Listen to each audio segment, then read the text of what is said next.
Good evening, everyone. Welcome to another episode from Pivot in Progress. I'm your host for today.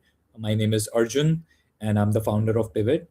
Today we have a very interesting and very relevant topic lined up, where we are going to talk about how there are so many different factors that are coming together to disrupt the mid-career professionals' growth journeys, which used to be a little more structured, more stable, more aligned with expectations. And today we are seeing there's a lot of disruption, like I said, happening across the globe from various types of factors that are playing out. So today we have a very experienced and a very helpful natured coach and professional with us in Sandeep Suri. He is behind the stage. We'll be bringing him on. But Sandeep has tremendous experience leading some of the biggest financial services, GCC brands in India, like Fidelity Investments. And very excited to have him here to talk to us about how to have mid career professionals gain more steam in their careers in the current environment. So, without further ado, I will bring Sandeep onto the stage. All right, there we go. Welcome once again, Sandeep. How are you doing? Good, good. Good to see you, Arjun. Likewise, thank you so much again for being here. And I know it's been just like about a year since we did our last session. So, a Yeah. lot has changed in this year, and I'm excited to unpack all of that during this session. But just before we go there, I think it would be helpful if we can just do a quick round of intros, if that's okay, Sandeep. So, I can go first because I'm sure there are few people who don't know about me as well. For those who don't know me, my name is Arjun. I'm the founder of Pivot. I started Pivot about 5+ years ago, and the core premise is in helping mid-career professionals achieve ambitious career goals, which means anytime you're just going through not a linear progression in your journey, but sort of some inflection point where you might be changing your domain or industry, leveling up from IC to managerial roles or leadership level roles, and other types of transitions, even like geographic transitions, moving from India to another country. These are all different types of areas that we work in. I have personal experience both working in US for about a decade as well as in India. We'll talk more about me and Pivot and everything we do here in a matter of moments. But I'll turn it over to Sandeep now. Sandeep, welcome again. If you could just share a little bit about your background Yeah. and what you do today, that would be great. Sure. So first of all, apologies for a couple of minutes of delay because there was some kind of technical glitch we were trying to figure out, but finally, it worked out. So I'm glad that we are all here. Just a quick round of introduction. I have close to about 3 decades, 3+ decades of experience, largely with financial services companies. I've had the opportunity to work with GE, G Capital, which became Jekis later, and then of course, I did manage to kind of start running ANZ Greenlist Bank, Asana Finance, which is the consumer finance arm of the bank, did that, and then joined Dell, and then also joined Fidelity. I've had the opportunity to work in 4 different continents and 6 different countries, close to about 32 years of corporate experience. The large part of my career has been with Fidelity, which is close to about 15 odd years. I was the country head for Fidelity based out of Dublin, Ireland. And before moving to Ireland, I was heading India, their ops here in India. And for last 5 6 years I've been I've decided to kind of give back to the society and to the corporate world. Whatever little learning I've had so far, I just want to kind of see to it that people get the full benefit out of my learning, and I could share those learnings with all of you, and today happens to be one of the opportunities to kind of share that. And thanks, Arjun, for having me. Absolutely, absolutely.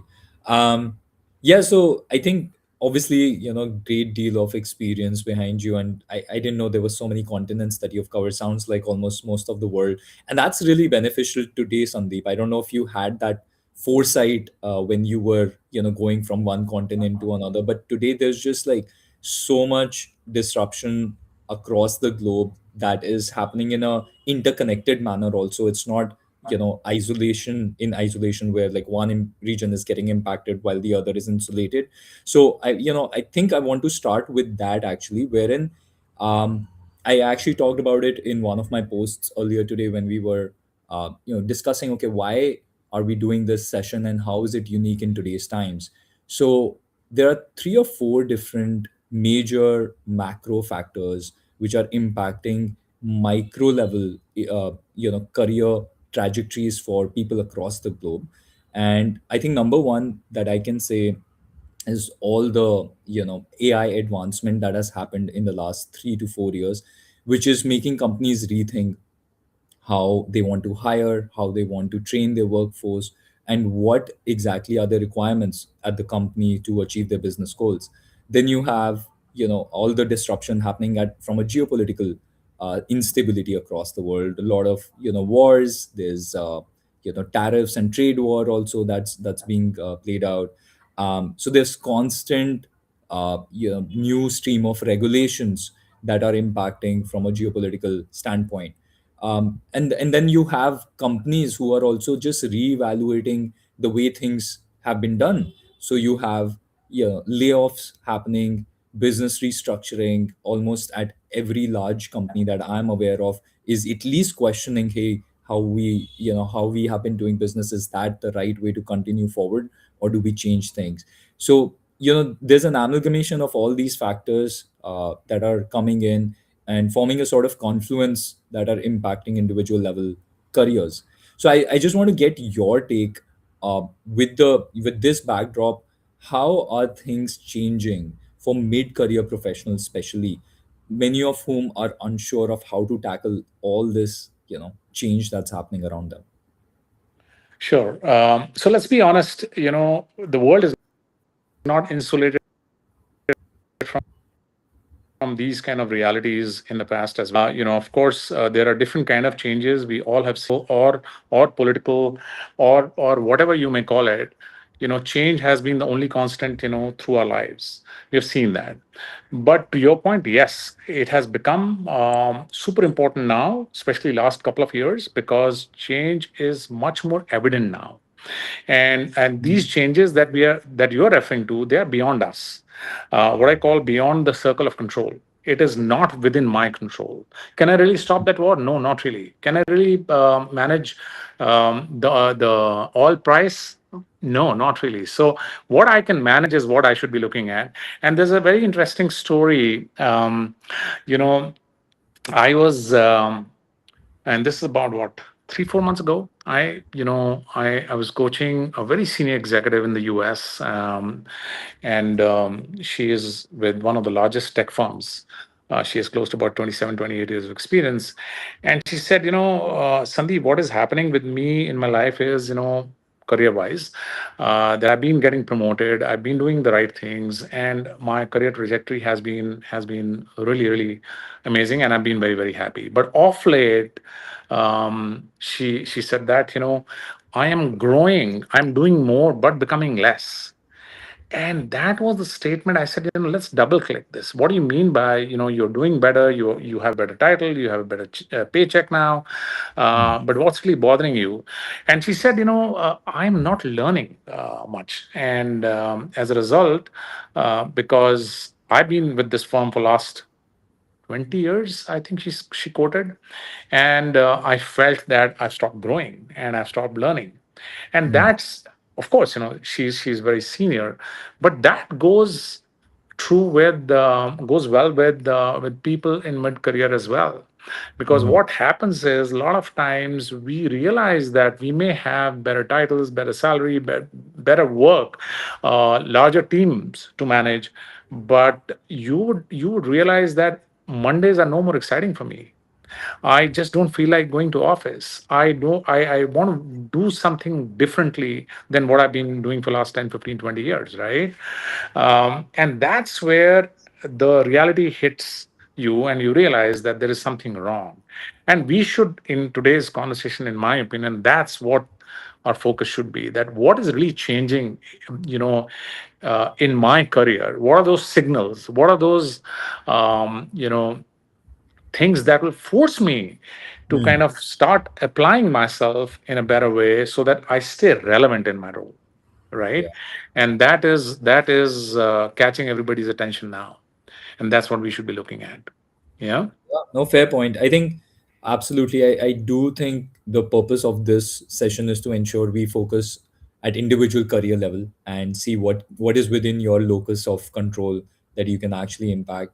I do hear from a lot of people though that they feel disillusioned or a bit demoralized when there are things like you said outside their control, but they end up impacting their jobs, right? Like for example, I agree with you. Nobody can control the oil price, but yeah, if energy becomes more expensive, it can impact companies hiring strategy and workforce strategies. Same with AI, same with just overall skill requirements that are evolving. So to kind of take things forward, the first topic that I want to really deep dive in, Sandeep, is how do people actually identify if they are stagnating in their career? What are some of the common signs? And the reason I ask is, that there are a lot of internet articles which give you a generic list, the Monday blues and, those kind of things. But at the same time, I've identified that, essentially there can be three or four types of areas, but it's hard to identify which. So one could be your personal limitations. You're unsure of, being in the right role to begin with. Second is the role perhaps that you're in is facing some stagnation within your industry or within your company for whatever reason. And third is the maybe the company that you're at or the sector that you're in that is going through a rough patch right now, and you're not growing because of less opportunities across that industry, not just something off with you or with the role. So I mean, and then there might be other factors, but I would love to understand from your perspective. You've worked with so many mid and senior career professionals. How do people take stock of these factors which may be personal to them or personal to the company or the industry? Yeah, that's a great segue, Arjun. Actually, if you really think of this, and you have beautifully articulated, if you really talk about three stagnation pillars, so to say, or through which one can read the signs. One is definitely the personal limitation, right? I mean, do I feel anxious at some point in time about certain roles? Can I deliver things as expected of me? Is it a skill set issue that I'm grappling with? I mean, the moment you start peeling up the onion, you will realize that there are a few factors which are very, very personal to me as an individual. And if those are the things that are bothering me, then definitely, there is a kind of personal limitation that I need to work upon, right? And the signs could be, I'm just trying to avoid certain conversations which I'm Mm, uncomfortable about. mm, There could be certain roles that I'm trying to avoid because I'm not very, very sure that I'll be able to deliver, right? Um, a lot of times I'm getting feedback and I'm trying to dismiss it right away. Those are the signs to me where the personal skills are being challenged by the environment, and one should be looking out for those signs or signals, which would help me identify what is that I need to do, purely from a skill set perspective, right? Moving on to the role ceiling, yes, there are a lot of times we hit the glass ceiling and we realize that the role does not have any juice left in it. I have learned what I had to do. The same example that I gave of my mentee, she had been doing the role very similar, not exactly the same role for last maybe 12, 14 years. Of the 20 years, she has been working with the company. So there is a glass ceiling you have hit, and you can't do much about this, but you will start looking at newer opportunities within the firm. The role ceiling mm, part. And so the sign there would be that I've done everything what I had to do. I'm not able to learn. I'm not able to add value to my role, and I mm, feel that I'm stagnated now. So that's the other piece. Then the last one would be, I would say, industry. You know, The industry also goes through a lot of changes, and that's again beyond us. For example, let's say you're working for an aviation industry, and now because of all this situation that we are going through currently, um, the industry, the travel industry is going to be taking a hit. We all know that it has already started taking a hit, right, in certain regions. And obviously, if I'm working, let's say for just to make it up, um, I'm working for Emirates Airlines, right? I'm sure cost cutting will start happening because they are not able to make revenues, and they are not able to meet their goals because of certain things which were unanticipated by them. If that happens, then of course industry is reaching a point where you need to kind of pivot and start realizing that, is it time for me to either change the industry itself, and I could do and join something else, or within that industry maybe look for something in a region which is kind of thriving Right. still, but not doing that bad. So that way, you will start looking at it. In all these aspects, to me, Arjun, the most important piece is diagnosis. We should be able to diagnose, where am I missing the bus? Right. Is it at the role level? Is it at the industry level? Or it is at the skill level, which is at my level? Right. So we if we are able to kind of clearly diagnose that, it becomes far more easier for anybody, for any leader, to figure out what the next steps are. Yeah. Most of the time I've seen people grapple with the fact that, okay, I'm not able to do an RCA, I'm not able to find out what the real root cause is, right? And I Mhm. don't think the root cause will go beyond these 3 or 4 points. As long Right. as you're able to kind of have a good handle on that, you should be able to kind of then move over to the next step, what needs to be done next.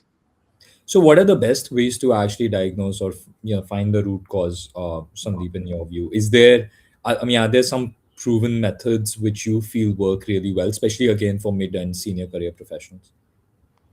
Yeah, so definitely, I identified, I call it a step framework. Mhm. Basically, which is the very first thing you have to really understand is clearly, where is the disconnect? Why am I not able to grow? And growth does not mean, here again, please don't misunderstand me. It's not about salary. It's not about title.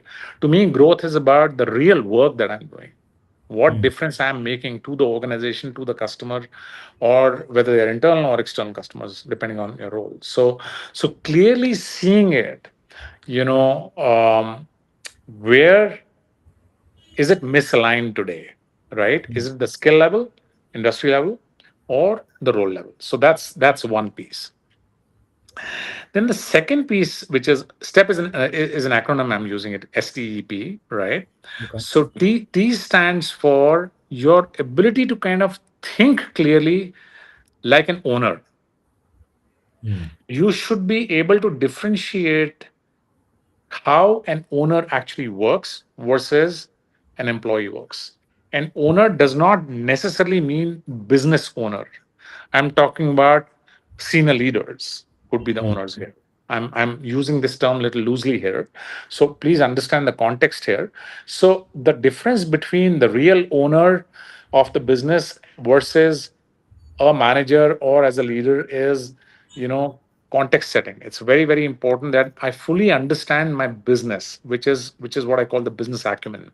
Do I have that business acumen to understand what are the touch points I have in my roles, what are the touch points in the company has, as an organization within that industry, right? So we need to kind of start understanding that, and we have to start shifting from execution to ownership. We have to start shifting from tasks to outcomes. We have to start shifting from activities to impact. What are the kind of impact I'm going to be making? So there is a mindset change we have to bring in here as employees, or as start understanding and appreciating that how thinking differently could make a difference in my career. So that's the T part of it, right? Yeah. Then E stands for, I would say, how you could influence more, which is expand your influence, right? Which means, am I talking to the right people within the organization to expand my influencing skills? Yeah. Am I managing the stakeholders the right way? Am Hmm. I kind of striking the chord with the right kind of people so that they have a better understanding of the work that I'm trying to do or the problem I'm trying to solve, right? And then of course, it is equally important to position yourself with the impact, which is the last alphabet in the acronym, which is P. What is the position you are trying to hold so that you have an impactful career and you have an impactful um, line of trail that you'll be leaving behind what you do. So that's very important. I would simply say that if you start looking at postmarking some of these things, you will naturally evolve and you will naturally start seeing some of those factors coming out clearly where you need to start working on. Right. Right. I missed the first one. What does S stand for again? Sorry, I lost you. The first in step framework. What does S stand for? The first one. See clearly. Got it. That's very interesting. Hello. Yeah, Hello. Sandeep, I think you're going in and out a little bit. Can you hear me? I can hear you. I can hear you. It's just a little choppy, but I can hear you. Arjun, can you hear me? Yes, yes, yes. Sorry, there's a bit of latency here. Let's see. I think we are There's a facing bit a of little bit of latency here. glitch. Yes. There is. Can you hear me now? Loud and clear. Yeah. All right, great. Yeah, no, I was just saying it's interesting, Sandeep, the way you have laid out the framework because I think those are exactly the things that we also want to focus on today. So in terms of ownership mindset, then expanding your influence or visibility, as we also call it, and simultaneously the positioning part. So I think let's dive into this. It's amazing. I think it's perfectly aligned with if you look at the subtopics that we had mapped out for today's conversation as well. Um, Sorry, so Arjun, in before terms, before you move forward, did you get the answer that S stands for? See clearly. yeah, Did you get that? seeing Because the clearly. voice was okay. Okay. Yeah, okay. All right. Got it. Got it. Perfect. So Okay. yeah, so in terms of the next one, which is something which I personally feel is one of the most underrated notion in corporate world, which is the difference in a ownership mindset versus an employee's mindset. And there are a lot of books written about this, especially in the West, but now in the East as well. Like there's one specific book which is written by one of the Marico's ex CEOs around ownership mindset, and it talks about how you have to really nurture that mindset into your leadership team, your employees, especially your most up and coming individuals, so that they are not looking at it more from just a personal angle, but really from an ownership mindset. So I would love to uh, get your thoughts on firstly defining what that ownership mindset is, because it's not just about actually holding equity or ownership in the company, although a lot of people would say that, hey, equity can incentivize people to think like an owner. But I would love to have your definition of what ownership means in the corporate sense. And secondly, like, how do you actually uh, inspire that type of mindset and behavior in yourself, so that you can actually create a bigger impact in your career, in your company and industry? Yeah, sure. So first of all, Arjun, ownership is not about titles. It's a posture that you're trying to express that you own the problem, you want to run with this, and you want to resolve it. Right? Employees usually would do typically 9 to 5 job. Whatever your timings are. You are expected to do a task. You do it, deliver it, go back home. Right? And that's where I would expect the mid-level career professionals to kind of start thinking and start behaving a little differently in the sense that it is I have seen a lot of owners who could be in their IC role individual contributors, but they behave like owners because they know that they own the problem. And I've seen a lot of VPs and directors or whatever title you may call them with, they may be pure executors. And I'm not saying execution is bad. It's just that you have to differentiate. If you really want to run the relay race, you got to act like an owner right from the time when you get inducted into the organization. So that's piece number one. The other piece is, um, it's not so much about work more, and it is more about start thinking about the same work differently, right? So you have to start challenging it. So a lot of times I've seen, because, and especially in the large organizations where the systems are all set for last 20, 30, 40, 50 years, 70 years, 100 years, people just don't want to question it because they feel very, um, they sometimes, it may be a little unsettling for them to kind of challenge that. But no, I would encourage people to kind of start thinking about it. Yes, this specific process or work is being done for last 5 years, 10 years, 20 years the same way. Why can't it be done differently? And that is the ownership mindset. I own it. I have to start using outside in perspective. I have to start seeing the same problem with a different set of lens, right? If you continue to kind of manage the same problem the same way, I mean, you are just behaving like an executor. You are just behaving like any other employee. The Right. differentiating factor that you bring to the table is that you have to start behaving differently and you have to have a different kind of mindset. And that's Mhm. what we are referring to here, right? I would also say start, reframing accountability here. Mhm. And it is not so much about the fear of being blamed. We have to get away from, and Mhm. we have to really start looking at it. Be can there be another way to kind of do the same work differently, right? And that's where you start kind of posing those questions to the team, and you start asking, what is that I need to kind of do differently or behave differently in order to kind of step up and see that how I can start influencing people, right? So usually I say, when you are carrying an employee mindset, you are having a task oriented mindset. You are expected to do a task, whereas you're not trying to solve a problem. If Right. you try and solve a problem, if you start looking at it from a different angle, you will start seeing there are a lot of issues and challenges within the same set of process which has been established for last so many years, right? Right. Then the employee mindset will be who approves it. I mean, that's the first question we get in our mind. I'm not the approval authority. Who approves it? Whereas the ownership will be all about how do we move this forward. I mean, we'll figure it out, who approves it during the journey. Of course, approval processes are important, and the Right. chain of command needs to understand that. But that should not be our first question before you start getting into the problem that who approves it.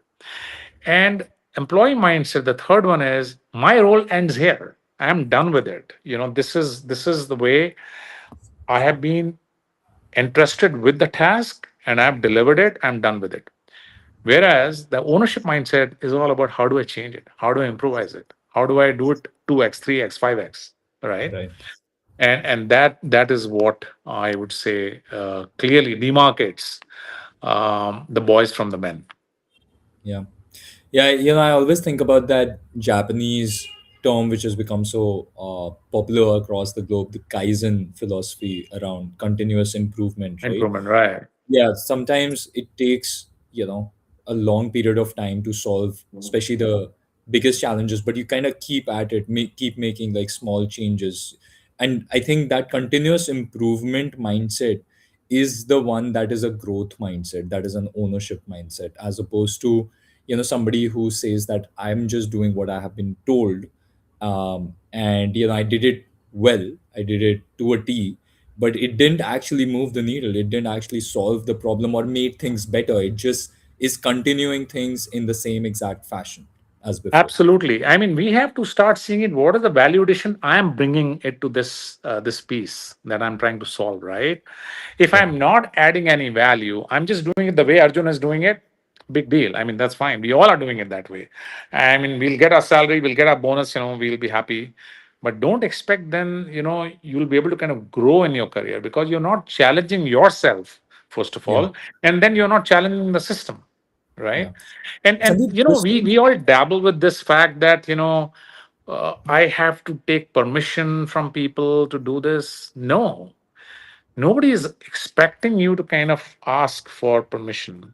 Yes, there are processes laid down. You got to you follow the process flow. I'm not denying that, but nobody is asking you to take permission to change something or to challenge something. You're free to challenge it. You may have a viewpoint and the company may disagree or the boss may disagree. That's okay. That's fine. But at least, keep challenging yourself. Keep challenging the organization. Keep challenging the system that is it the best way to do it? Not really. I mean, there could be better ways. So we have to do that, right?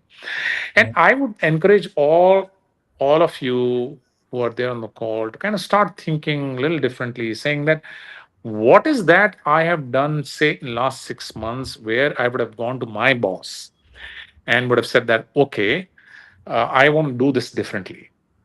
mhm, As I said, not necessarily the boss will give you an approval, which is okay, but because there may be some reason that the task is being done the way it is being done, and I'm not saying that all those tasks that are being done that are being done currently would be redundant the moment you join the company. No, but start challenging yourself and start thinking about it.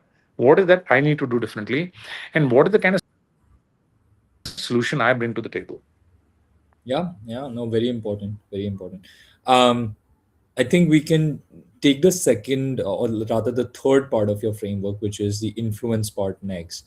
I Hmm. did like a lot of the insights, but because we are falling short of time, I would like to keep things moving a little bit. In terms of the influence part, a lot of people, especially when they are in mid to senior level, I think they either get bogged down into the company politics, the bureaucracies. They get mired into their own personal distractions that they may have from a family perspective, and they just want to like get by. They just want to do the work, get it done, go home, not get entangled into the side affairs, the politics, and etc etc. So because of that, I've seen a lot of times people lose influence on their team, on their stakeholders, their manager, and slowly become very disillusioned, sometimes even finding it hard to connect with people in the organization. Sometimes things become even toxic, right? That's a word that's been really going around recently. Things are very toxic in my workplace. So how do people change their mindset again? I think it's all about mindset, because no place is utopia. There's no perfect place out there where everybody is extremely nice to you. So how do you grapple and change your mindset in such environments, Sandeep, where it's not just about influence, but first you get that strategic visibility in front of the right people, because you might not even be visible. You might be just a paper pusher, or somebody who's just doing what has been asked to do, and that's it. But how do you firstly gain visibility in front of the right people, not to show off, but to ensure that people know that this person is, doing the important work? And then you slowly, over a period of time, you maybe perhaps gain strategic influence over the right stakeholders. How do you do that? Yeah, that's a great question, Arjun. And actually, this is one problem people, especially at this level, grapple with. And my thing is, visibility is not about bragging, by the way. Visibility is all about creating value or letting people know the value addition that you are trying to do in your task.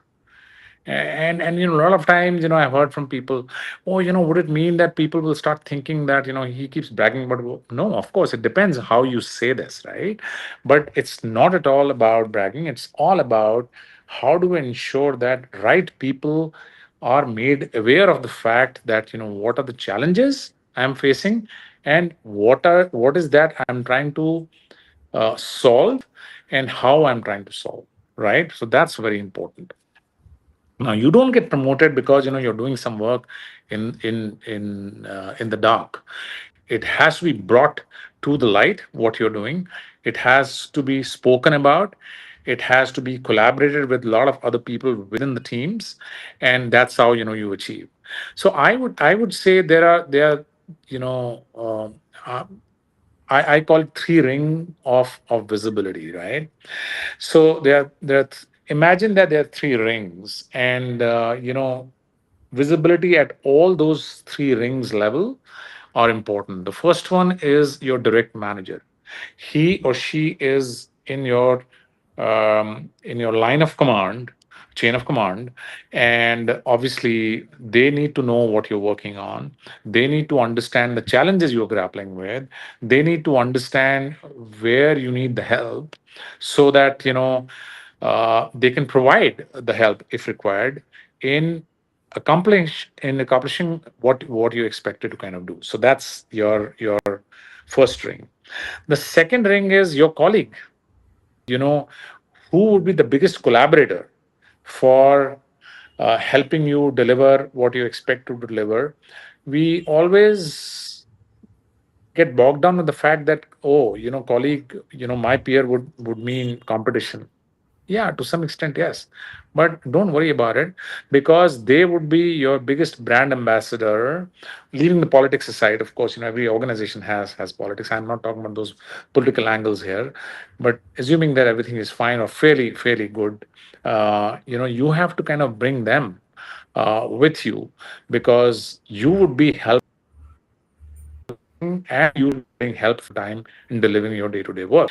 And the third one is your senior sponsors, right? They are maybe your skip level, maybe three level above you, but it depends that, irrespective of the fact that where they sit in the chain, you need to ensure that you have visibility with senior leaders, and they are aware of the fact that what you're trying to work on and how you're delivering on that. So, and senior sponsors definition is very, very clear, that anybody who not necessarily would be in your chain of command, but could be highly influential in making those calls for your career.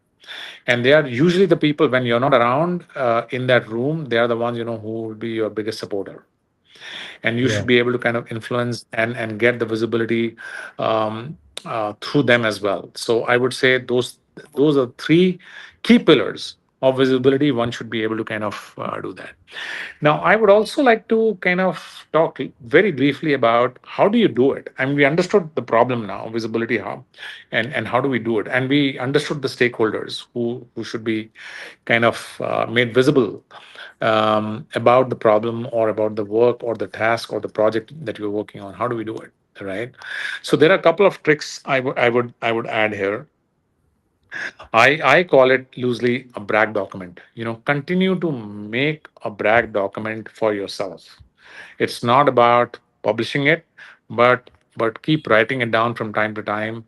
What are the big things every month that you're delivering, challenging, and changing. So that's one piece. And from time to time, figured it out, what has been the impact of that, what were some of the wins there, and how you are trying to kind of get visibility on those parts. So that's one.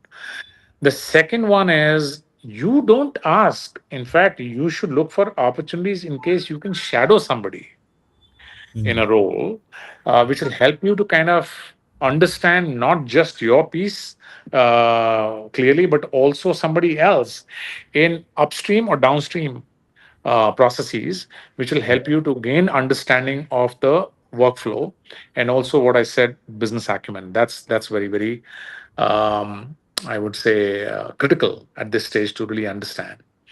Mhm. And I would say the last one would be the internal reputation test, as I call it, right? I mean, what's your internal reputation within the organization? And it is not just within your little organization, I'm talking about the larger organization, the ecosystem that you Yeah. operate within, right? So you should be able to kind of do a test that when you are not around in that room or in the organization, what is that people are talking about?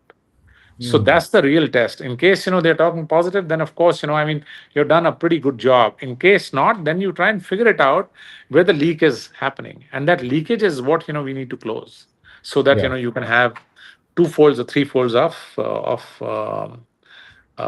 visibility. Yeah. Yeah, sometimes, I mean, I think that third point is really valid because sometimes it's a perception issue. It may not be a reality that is shaping other people's perception of who you are, what your capabilities are. It might be just, sometimes things are left unsaid and people form their own perceptions or they're not even really thinking much about you. So I think it's important that you control to some extent, or at least influence to some extent, what the narrative is around you, and make sure the perception is objectively correct. That's a very valid point. Yeah, and I would just like to add one more thing. Start positioning yourself early in the game for the next level role, Yeah, right? It is high impact roles, as I call it. It's not so much, again, it's not about the next level means what the title would be. It's more about the high impact roles. How do we start positioning ourselves? And that could only happen when you start showing the impact of the current work that you're making, right? How you're trying to kind of, and in my opinion, the high impact roles don't go to the most deserving qualified people. right. It actually goes to the people who already are thinking in that direction, who are thinking ahead of time that this role could be the perfect role for me, and start pitching yourself for that role early in the game. That's important. Yeah, no, absolutely. Absolutely. Is there, I mean, the other thing that I wanted to understand, if there's an example you can point to, Sandeep, based on the, leadership coaching that you have done, or even at mid-career level when you were leading teams, where you saw a clear example of perhaps somebody with an owner's mindset in a specific role where they created greater impact compared to perhaps other people. How did they create that impact? What led to greater visibility and influence on other people, and a more unique or differentiated positioning for higher impact roles? Is there some example that you can share with us? Oh, sure. Yeah, absolutely. So, I'm um, coaching a pretty senior guy, again, 23, 24 years of experience in UAE. And he works for one of the largest fast food joints chain, actually, not just a joint, the entire company, actually. So it's like the KFCs and the Pizza Huts of this world, right? So he works for that organization, and we were having very similar conversation 6 months ago, and he felt that Sandeep, there is whatever I had to do. I've done it, I've learned it. I've been with this company for the last 5 years, and I would like to kind of do a role change now. So the conversation kind of started that way, and of course we started looking at it and dissecting multiple roles he had done so far, and what is that he could do. And then my first question was, what would really excite you going forward?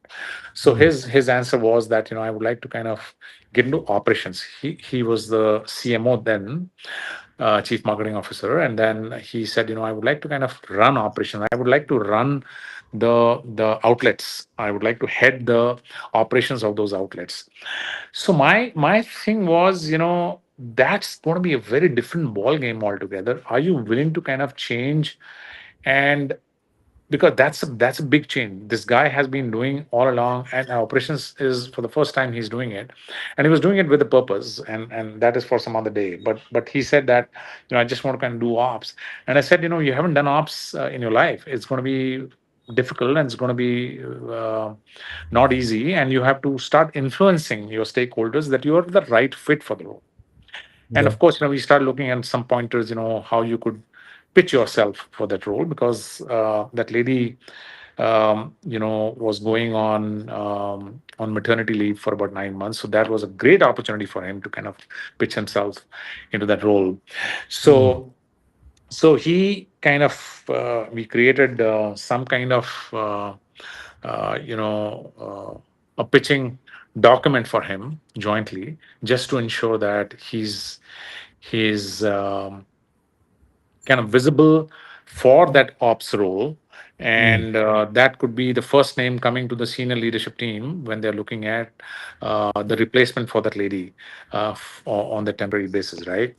So he mm, did that very beautifully, and when the opening came up for conversation, of course, whatever I said earlier, you have to have the right people. You being without inside that room, you should be able to kind of influence the right stakeholders. All that goes without saying. But the point is, he was willing to roll up his sleeves and understand how operations work.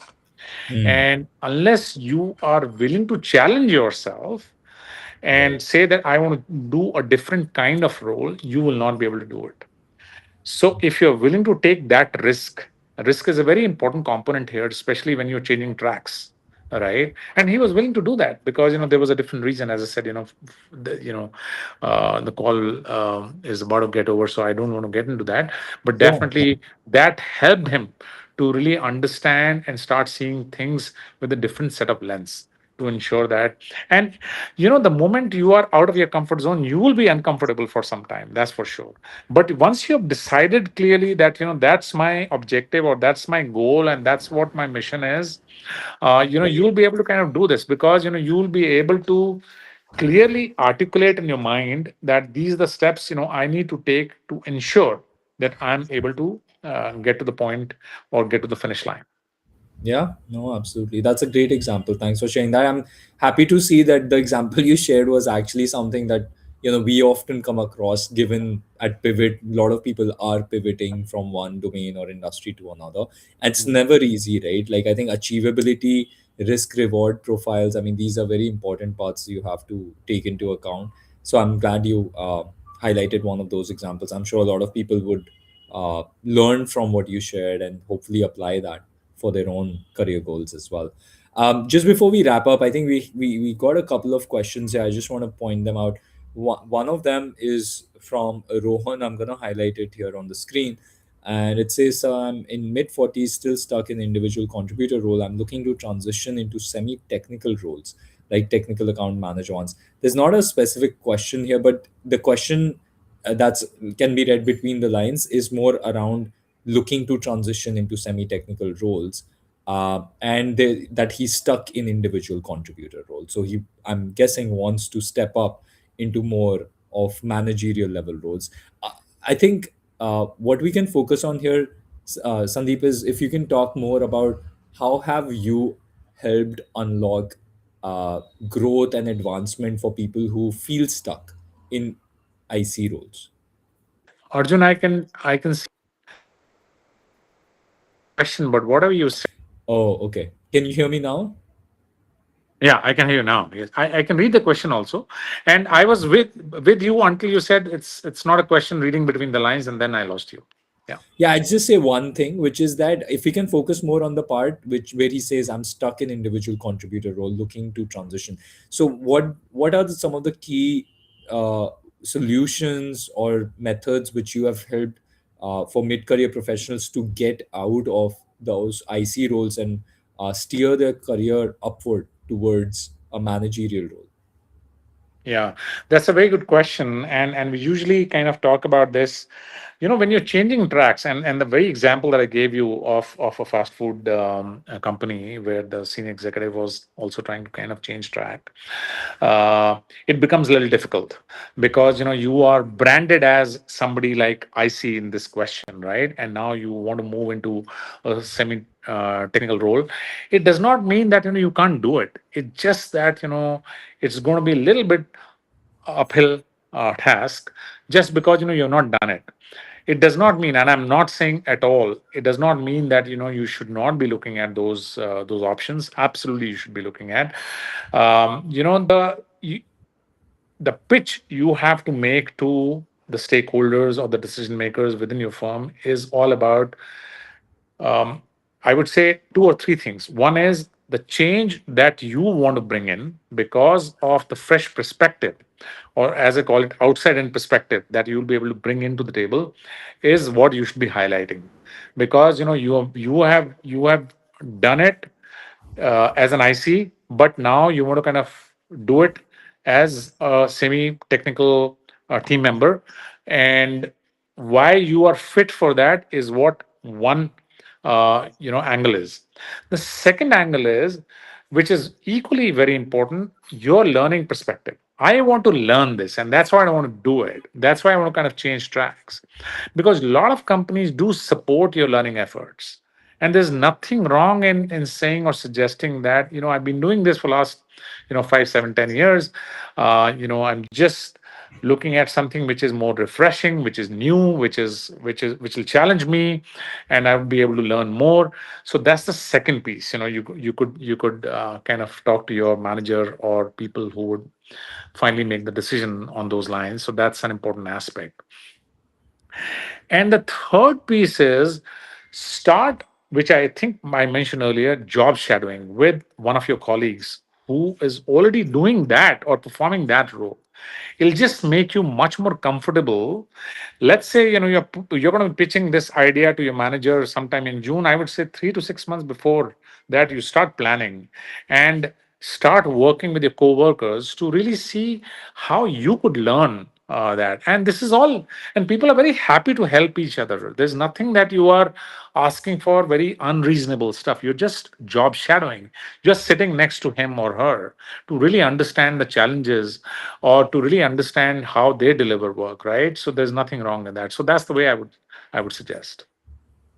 Understood. No, I think that's very well answered and very comprehensive. We have time for just one more question, Sandeep, and then we'll wrap things up. Um, I think this is a very relevant question here from an anonymous user, which talks about how challenging status quo when you are suggesting something new and different isn't rejected because the idea is weak, but because it can threaten the ego or authority of your supervisor, manager, etc. The dynamic can make innovation feel risky even when the proposal is sound. Valid point, right? Like it can happen, and I think even if it's not necessary it will happen, you can sometimes feel like others ideas around you were not taken for whatever reasons, and you can get demoralized by that because there's pushback from people who feel comfortable in the comfort zone of familiarity because they've been doing something one way, they don't want things to change. So how do you tackle that situation, especially when you're trying to make things better, add more value, and really trying to actually improve rather than just do something for yourself? You're trying to improve the way organization works. Oh, absolutely. It can happen all the time, and it does happen. There's no denial about it. Sometimes for political reasons, sometimes it is for the fact that the organization itself does not have that risk-taking capability in the new idea, and as a result, the organization doesn't want to take a punt on it. So there could be multiple reasons. I mean, I'm not denying that, right? So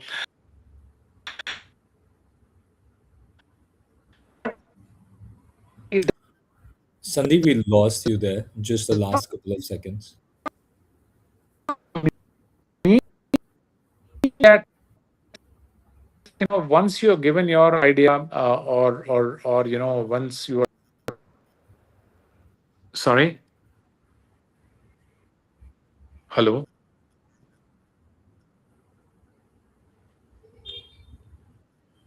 hello, Yeah, Sandeep, can you hello. hear me now?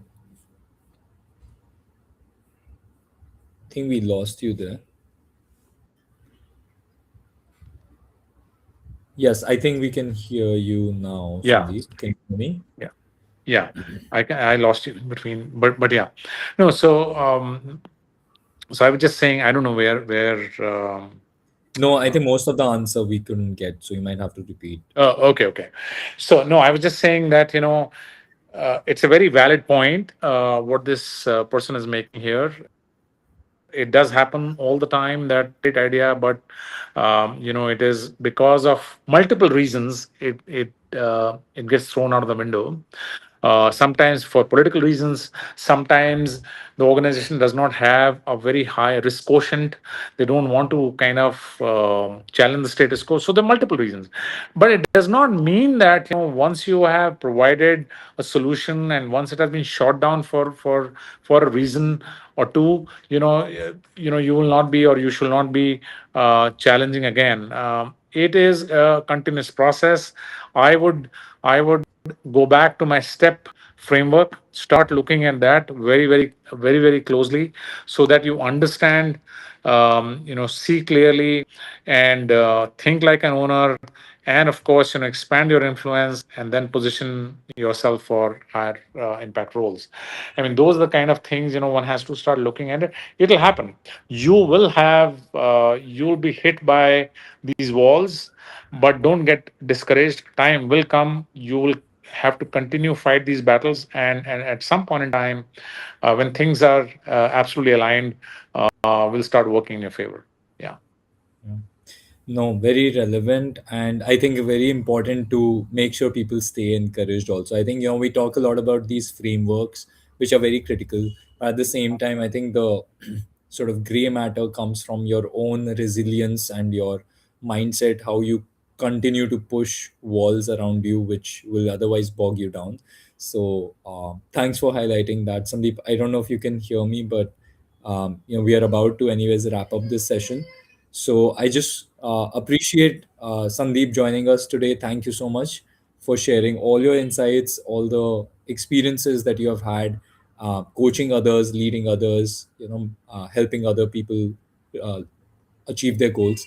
And simultaneously, I also want to just help everybody who joined us today. Thank you so much. Can I And just add one line? Can I just add yeah, one a couple absolutely. of lines? Yeah, guys, stagnation is not a failure. Please understand this. A lot of time, we get bogged down. Oh, I'm not getting promoted. I'm not getting what I'm supposed to get. Don't get worried about that. Stagnation isn't a failure. It's a feedback.